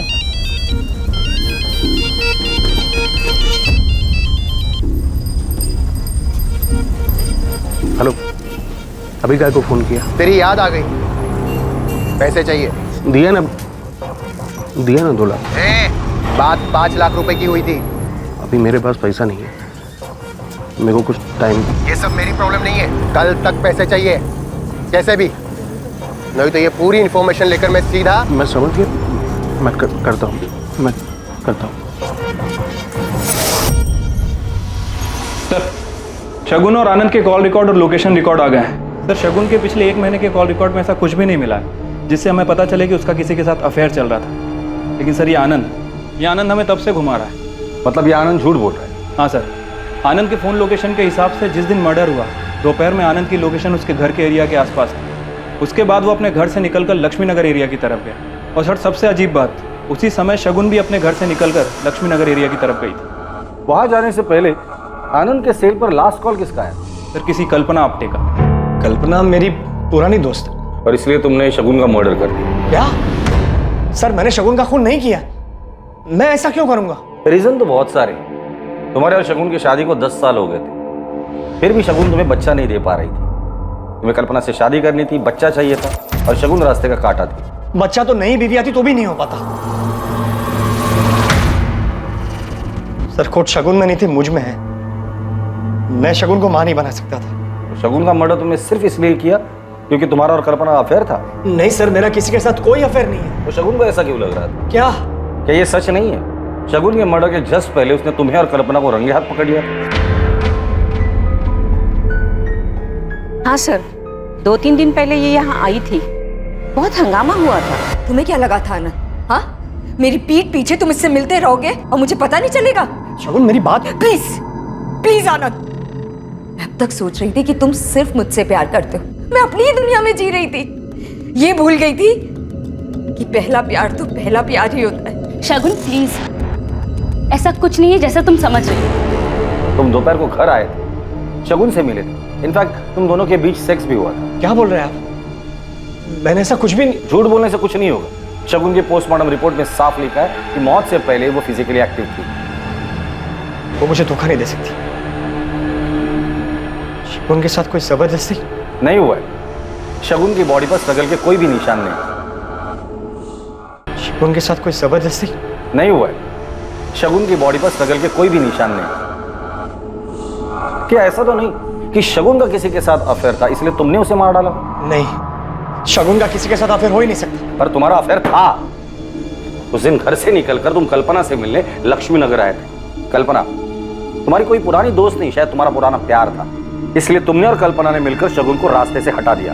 सर, कल्पना,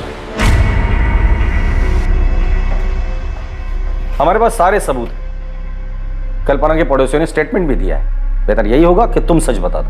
हाँ सर, मैं और कल्पना कॉलेज टाइम पर साथ में थे, एक दूसरे से प्यार भी करते थे। लेकिन सर, वो 15 साल पुरानी बात है। कॉलेज के बाद हम दोनों अलग हो गए थे और हम दोनों सिर्फ अच्छे दोस्त थे। तो तुम अपनी बीवी की नापसंदी के बावजूद भी कल्पना से मिलने जाते थे, उसे झूठ बोल के। सर, एक्चुअली में बात यह है कि रिसेंटली मेरा डिवोर्स हुआ है और मुझे मेरे फाइनेंशियल एसेट्स को लेकर एडवाइस चाहिए थी।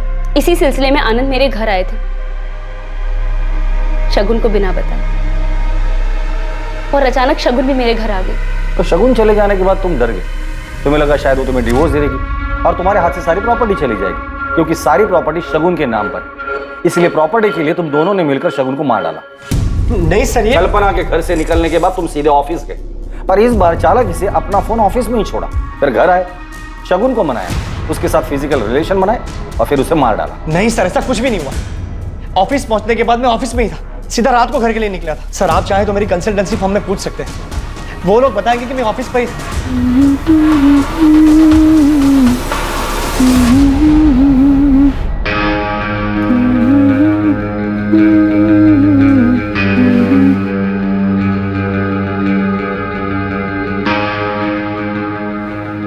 ये क्या कर रहे हैं आप? तो मेरी पत्नी है, जो छू भी नहीं सकता क्या?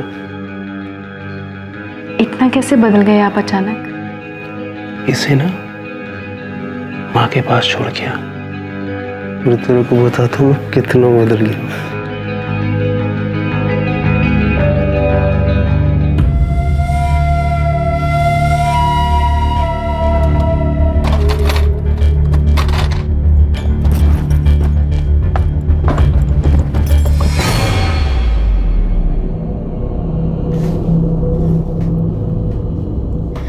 वो जाने का कहाँ?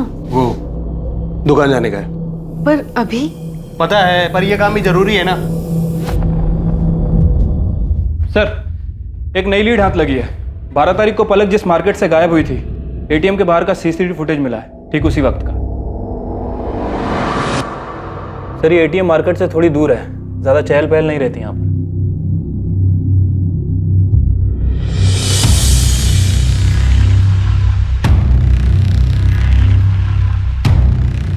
आनंद दादा को बहुत मानता हूँ, शगुन भाभी बहुत अच्छी है।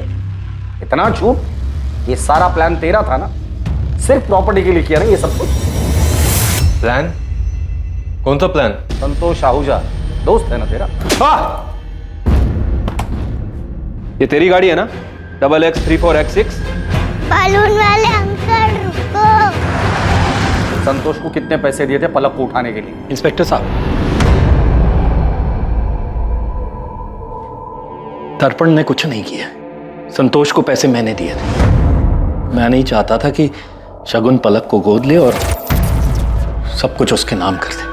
आनंद ने अपना सब कुछ बनाया, बहुत पैसे कमाए, लेकिन जिस घर में वो रहता है वो मेरे पिता ने बनवाया था। उस पर मेरे बेटे का भी हक बनता है। लेकिन वो घर तो आनंद के नाम पर था और बाद में उसने वो घर शगुन के नाम पर कर दिया था। लेकिन मैं अपने बेटे के साथ ऐसी नाइंसाफी नहीं होने दे सकता था। पर इसमें शगुन की क्या गलती थी? गलती थी। मुझे पता चला कि शगुन और आनंद को बच्चा नहीं हो रहा, तो मैंने सोचा कि आखिरकार भगवान ने मेरे बेटे दर्पण के साथ न्याय किया और आगे जाके आनंद की सारी प्रॉपर्टी दर्पण और उसके बच्चों को मिल जाएगी। लेकिन जब उन्होंने मेरी बात नहीं सुनी, तब मैंने संतोष को पैसे दिए और उससे कहा कि वो पलक को तब उठाए जब वो शगुन के साथ हो, ताकि पलक के माँ बाप को शगुन लापरवाह लगे और वो उसे पलक ना दे। लेकिन फिर आपको लगा कि शायद इससे भी आपका काम ना हो, इसलिए सेफर साइड आपने शगुन को ही मरवा दिया। नहीं इंस्पेक्टर साहब, मैंने ऐसा कुछ नहीं किया है। जो आदमी खुद के फायदे के लिए एक छोटी बच्ची को किडनैप करवा सकता है, ऐसे आदमी के जुबान का कौन भरोसा करेगा? क्या हुआ? कुछ नहीं यार, बस वही रोज का ड्रामा।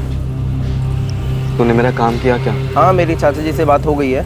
उन्होंने कहा कि तेरे को अपनी साड़ी की शॉप पे लगवा देंगे और वहाँ तुझे रहने की भी जगह मिल जाएगी। लेकिन तू ये बता कि अपना पढ़ाई घर सब छोड़कर दिल्ली क्यों जा रहा है? बस यार, बहुत हो गया अभी, अब सहन नहीं होता मुझसे और। सर शगुन के बहनोई वरुण के बैंक डिटेल्स में कुछ अजीब मिला है। सर ये ऐसी 3 कंपनीज हैं जो वरुण को डायरेक्ट पैसे ट्रांसफर कर रही थी। ये आनंद के क्लाइंट से डायरेक्ट डील करता था, जिसके बारे में आनंद को पता ही नहीं। हाँ सर, लेकिन शायद किसी को पता चल गया। मेरे गहने का है अरुण। मुझे क्या पता? मुझे अच्छे से पता है कि तेरे सिवा ये काम कोई नहीं कर सकता। चिल्ला क्यों रही है? क्या हो गया? आपके भाई ने मेरे गहने चोरी किए हैं और मुझे वो वापस चाहिए। दादा, भाभी मुझ पर झूठा इल्जाम लगा रही है। तुझे घर में चोरी करते हुए शर्म नहीं आई? लेकिन दादा, मैंने कुछ ऐसा किया ही नहीं है। ऐसा करते इसको पुलिस में दे देते। हाँ, ये सही है। बुलाइए पुलिस को, फिर पता चलेगा कि सच क्या और झूठ क्या है। ठीक है। रुक, तमाशा क्यों कर रही है? भाई ये मेरा।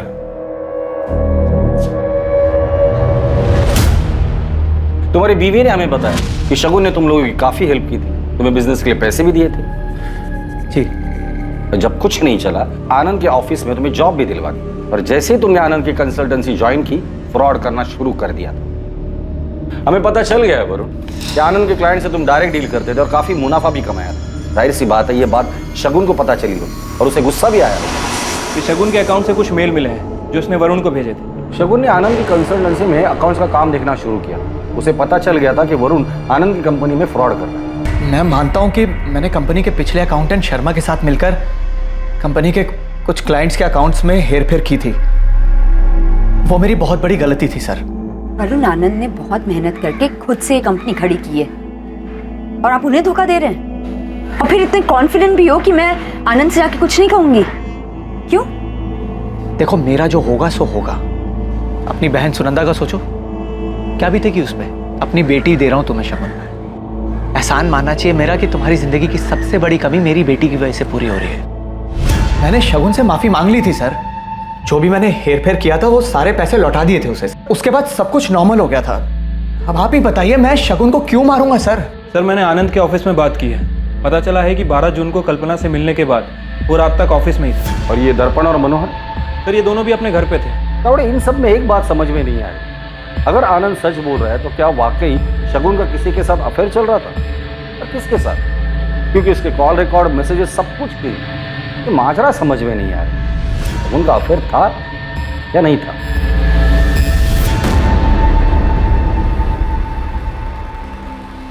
शगुन की पोस्टमार्टम रिपोर्ट में साफ लिखा है कि मौत से पहले वो फिजिकली एक्टिव थी।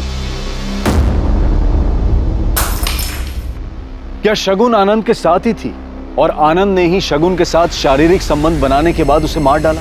या फिर शगुन की मौत के पीछे मनोहर का हाथ था, क्योंकि मनोहर चाहता था कि शगुन पलक को गोद ना ले और शगुन और आनंद की सारी प्रॉपर्टी उसके बेटे दर्पण के हाथ आ जाए? या फिर इस सबके पीछे वरुण था, जिसके धोखे के बारे में शगुन को पता चल गया था? पुलिस इन सभी सवालों के जवाब ढूंढ ही रही थी कि उन्हें एक ऐसी खबर मिली जिसने इस केस की दिशा बदल दी।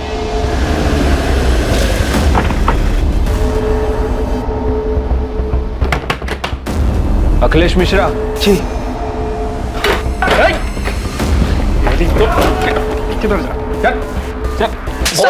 साहब मैंने कुछ नहीं किया साहब, मैं तो बस छोटे मोटे हाथ मारता हूँ। छोटे मोटे हाथ मारते मारते आदमी का बड़े हाथ मारना शुरू करता है ना, पता भी नहीं चलता। फटाफट बता दे, शगुन को कैसे जानते हो? किसने सुपारी दी थी और उसका फोन कहाँ है? आई शपथ साहब, मैं नहीं जानता किसी शगुन को, और मैंने नहीं मारा उसको, और मेरे पास उसका फोन भी नहीं है साहब। तो तेरा सिम उसके मोबाइल में कैसे आया? कौन सा सिम? 440908 तेरा ही नंबर है ना? हाँ साहब मेरा ही नंबर है, पर ये पुराना नंबर है, 3 दिन पहले बदला है साहब। अच्छा, मर्डर करने के बाद नंबर भी बदल दिया? साहब मैं एकदम सच बोल रहा हूँ, आप चाहे तो वो दुकानदार से पूछ लो ना साहब।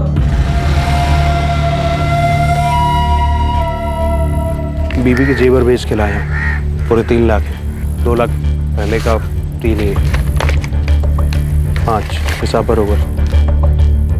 इस अखिलेश ने यहीं से सिम खरीदा था? हाँ साहब, ये तो हर 3 महीने में सिम बदलता है। इसका पुराना सिम कहाँ पर है? इसने हमसे कहा था कि इसने यहीं फेंका। अक्सर यहाँ लोग पुराने सिम फेंक जाते हैं, फिर हम लोग उन्हें सेकंड हैंड मोबाइल में डाल के वो मोबाइल चेक करते हैं। अखिलेश का सिम आज सुबह ही एक्टिव हुआ है, किसी महंगे स्मार्टफोन में डाला था उसने। आज सुबह कुछ 4 फोन हमने रिपेयर में डाले। दिखाओ।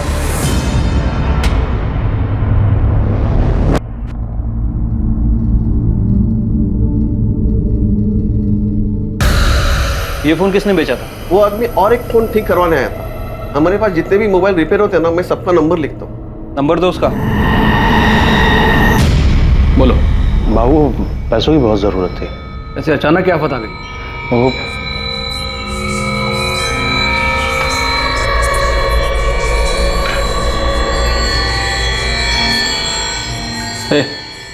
अंदर जा। जी।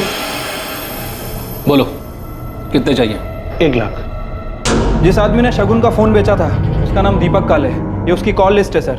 और सर इतना ही नहीं, ये दीपक काले प्रकाश सुर्वे के लगातार टच में था। प्रकाश सुर्वे? वो हिस्ट्री शीटर? बेटा थोड़ा सा। अच्छा एक स्पून रोटी दे। ला रही हूँ। मम्मी देखिएगा कौन है। देखो सुनाई नहीं दिया क्या? रोटी लाके देना। तुझे 56 वो कम कराते हैं। अरे कहाँ ले जा रहे हो उसे? हुआ क्या? साहब मैंने कुछ नहीं किया। तो फिर प्रकाश सुर्वे को कैसे जानते हो? वो प्रकाश मेरे को ब्लैकमेल कर रहा था। किस लिए? गणपत भाव मेरे बिजनेस पार्टनर हैं और उनकी पत्नी मीना के साथ मेरा आज मेरा कहीं जाने का मन ही नहीं कर रहा है। मजाक बहुत अच्छा, चलो उठो अभी, लेट हो रहा है। साहब वो प्रकाश गणपत भाव का दूर का रिश्तेदार है, मुझे सब पता। फिर वो मेरे को ब्लैकमेल करने लगा, बोला अगर पैसा नहीं दिया तो वो फोटो लेके वो गणपत भाव को दे देगा। गणपत भाव बहुत खतरनाक आदमी, वो मेरे को मार डालता। शगुन को क्यों मारा वो बता। शगुन नहीं साहब, शगुन जी मेरी दूर के रिश्तेदार है। मैं एक दूसरे को जानते हैं, लेकिन कभी ऐसा कोई बात नहीं होती। तो फिर शगुन का फोन तेरे पास कैसे आया? उनका फोन मेरे पास नहीं साहब। 478967 ये तुम्हारा ही नंबर है ना? हाँ सर। तुम्हारा फोन खराब हो गया, रिपेयरिंग के लिए दिया था ना? हाँ लेकिन। और वही तूने शगुन का मोबाइल बेचा था? नहीं साहब, मैंने कोई फोन नहीं बेचा, मैं तो मार्केट गया भी नहीं। अरुण काले, चल तेरे भाई ने बुलाया। अरुण काले, शगुन के कॉल रिकॉर्ड में तुम्हारा नंबर एक बार भी नहीं दिखाई दिया। तुम्हारे भाई का कहना है कि तुम दोनों परिवार दूर के रिश्तेदार हो, लेकिन ज्यादा बातचीत नहीं। फिर तुमने शगुन को क्यों मारा? कोई ऐसी चीज है जिसकी आपने बचपन से ही चाह की हो और हर बार आपकी उम्मीद टूटी हो, जो कुछ भी बच गया वो सिर्फ और सिर्फ मलाल हो, फिर अचानक आपको वो चीज़ एक दिन मिल जाती है, मन में से मलाल हटकर प्यार भर जाता है और फिर अचानक से पता चलता है कि सब कुछ एक धोखा था, सिर्फ इस्तेमाल किया जा रहा था मेरा। और मुझे धोखा शगुन ने दिया था। अरे आप यहाँ? अरुण। शगुन मेरी दूर की रिश्तेदार थी। हमारी मुलाकात अचानक हुई कुछ 9-10 महीने पहले, और फिर हमारे मिलने का सिलसिला कभी थमा ही नहीं। हमारी बातें कब मिनटों से घंटों और घंटों से दिनों में बदल गई, कुछ पता ही नहीं चला। और मैं तो चुप ही नहीं होना चाहता था। शायद जिंदगी में पहली बार कोई मुझे सुन रहा था, समझ रहा था। हम हर तरह से करीब हैं, मन से, जिस्म से। मैं शगुन से प्यार करने लगा। असल में प्यार शब्द ही छोटा लगने लगा। और फिर तुमने अपने प्यार की ही हत्या कर दी। हत्या मैंने नहीं, शगुन ने की थी। 1 महीने पहले अचानक उसने मुझसे कहा कि अब वो मुझसे कोई भी रिश्ता नहीं रखना चाहती, मुझसे मिलना भी नहीं चाहती थी वो। मैंने उसे समझाने की बहुत कोशिश की, पर उस दिन मुझसे रहा नहीं गया। हमारे बीच में कुछ नहीं है अरुण, तुम जाओ यहाँ से, जाओ। तुम ऐसा क्यों बोल रही हो शगुन? हम एक दूसरे से कितना प्यार करते हैं। मैं तुमसे प्यार नहीं करती हूँ अरुण, समझो। और तुम भी मुझे भूल जाओ हमेशा के लिए। भूल जाऊं? ठीक है, मैं तुम्हें भूल जाऊंगा, लेकिन तुम्हें बाय बोलने से पहले एक आखिरी बार, एक बार प्लीज।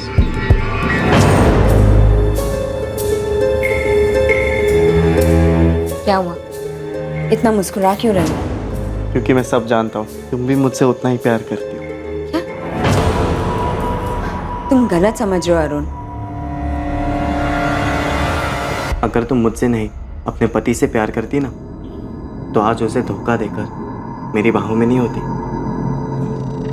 अरुण, तुम्हें कोई राइट नहीं है मेरे रिश्ते पे कुछ भी बोलने के लिए। राइट नहीं है मतलब? शगुन, बात को समझो। तुम अपने पति को धोखा दे रही हो क्योंकि तुम सिर्फ और सिर्फ मुझसे प्यार करती हो। तुमसे प्यार नहीं करती हूँ अरुण, मैं सिर्फ और सिर्फ अपने पति आनंद से प्यार करती हूँ। मैंने तुमसे रिश्ता बनाया क्योंकि क्या शगुन? शगुन, मैं जानता हूँ तुम मुझसे प्यार करती हो। तुम्हारी इस चुप्पी का और कोई मतलब नहीं बनता है। मतलब है अरुण, मतलब है। मैंने तुमसे रिश्ता बनाया क्योंकि मुझे तुमसे एक बच्चा चाहिए था जो मुझे आनंद से कभी नहीं मिल सकता। सॉरी अरुण, लेकिन सिर्फ यही रीजन है कि मैंने तुम्हारे साथ रिश्ता बनाया। मतलब तुमने सिर्फ मेरा इस्तेमाल किया? नहीं अरुण, नहीं। तुम सबको सिर्फ इस्तेमाल ही करना आता है लोगों का, किसी के फीलिंग्स की कदर ही नहीं है जरा भी। और मैं तुमसे प्यार कर बैठा। मुझे लगा कि तुम मुझे धोखा नहीं दोगी, तुम अलग हो सबसे, लेकिन नहीं, तुमने भी मुझे धोखा ही दिया। मैंने उन्हें धोखा दिया ये सोच के ना मैं खुद से भी नजर नहीं मिला पाती। आनंद मुझसे बहुत प्यार करता है वरुण, बहुत ज्यादा। I'm sorry।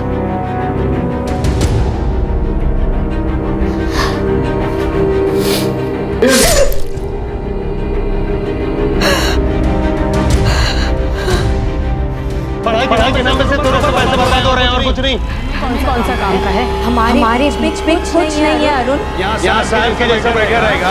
तेरे से दुकान में कोई काम होता नहीं है। तुमसे प्यार नहीं करती हूँ अरुण। पढ़ के तू कौन सा बड़ा अफसर बन गया? मैं सिर्फ और सिर्फ अपने पति आनंद से प्यार करती हूँ। तुम दोनों के बारे में कोई नहीं जानता, यहाँ तक कि शगुन के कॉल लॉग में तुम्हारा नंबर भी नहीं था। हाँ, क्योंकि पिछले 1 महीने से हमारी बातें बंद हो गई थी, और उससे पहले भी ज्यादा करके हम चैट्स पर ही बातें किया करते थे। इसलिए तुम्हें लगा तुम बच जाओगे? नहीं सर, शगुन को लगा था कि वो बच जाएगी। वो आगे बढ़ना चाहती थी अपने पति और अपने बच्चे के साथ, लेकिन मैं ऐसा होने नहीं दे सकता था। उसने तुम्हें ठेस पहुंचाई और तुम उससे ऊपर उठ सकते थे, आगे बढ़ सकते थे, और अफसोस तुमने जुर्म का रास्ता किया। शगुन की सच्चाई जानकर आनंद को गहरी ठेस पहुंची थी। सुनंदा और पलक को भी गहरी ठेस पहुंची थी। दोनों शगुन के जाने का गम भुला नहीं पा रहे थे। दुख, दर्द, तकलीफ ये सब जिंदगी का हिस्सा है, लेकिन जब कभी हम इसे अपनी जिंदगी बना लेते हैं तब जीवन को नर्क बनते देर नहीं लगती। दुनिया में किसी की भी जिंदगी आसान नहीं होती है, सबको कोई ना कोई परेशानी जरूर सताती है, लेकिन इसका मतलब ये नहीं है कि अपनी परेशानी की आड़ में हर कोई जुर्म के रास्ते पर निकल पड़े। अपने दुख को भूल पाना आसान नहीं होता है, लेकिन उस मलाल को सीने में बना देना भी अच्छा नहीं। अब मैं अनूप सोनी आपसे विदा लेता हूं। देखते रहें क्राइम पेट्रोल सतर्क, सोमवार से शुक्रवार रात 11 बजे। और याद रखें, क्राइम और आपके बीच में सिर्फ इतना फर्क है कि आप कितने सतर्क हैं। सतर्क रहें, सुरक्षित रहें।